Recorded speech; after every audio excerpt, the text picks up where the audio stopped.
Brian Mast is a disabled veteran who joins us. He's running for U.S. Congress in Florida. And thank you, Brian, for being here, and thank you for your service. Welcome to the program. I am curious what you think about. It's good to have you with us, as I said. Marco Rubio versus Donald Trump. Who's right? I don't say that the election is rigged either. Rigged, to me, that implies that the outcome has already been determined. And I can tell you the outcome hasn't been determined. We have 3 weeks until the election is over. There's a lot that can come out between now and then. And I can tell just as well as anybody, when you're faced with a challenge, you got to overcome it. That's what you do. That's what we do as Americans. We overcome those challenges. So in terms of, Donald Trump's argument is twofold. He does believe that there's the potential for fraud at the polls. He talks about elections where there have been instances where dead people's names showed up on the voter rolls, and we all know that those stories have existed. He also thinks that the press has rigged it against him, that they are overwhelmingly in favor of Hillary Clinton. Do you agree with that part of his argument?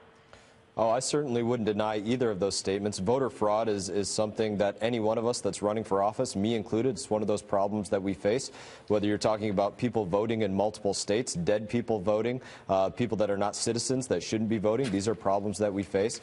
Donald Trump certainly has an uphill battle when it comes to the media attacking him. I don't think that's been a secret since the very beginning.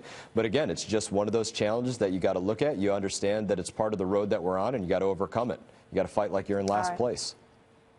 So speaking of that, let's go on to the troubled VA and a USA Today exclusive. The paper's reporting that the Veterans Administration has been shuffling managers around for years and calling that new leadership.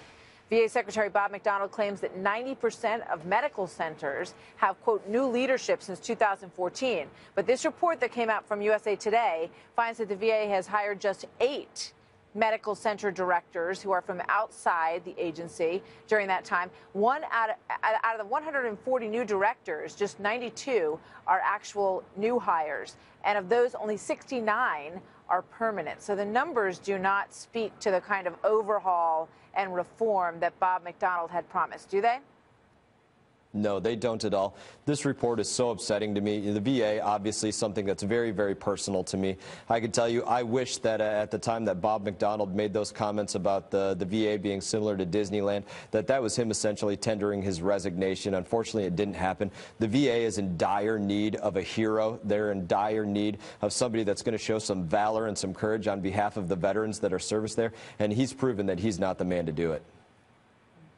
Brian Mast, thank you very much. Good to have you with us today.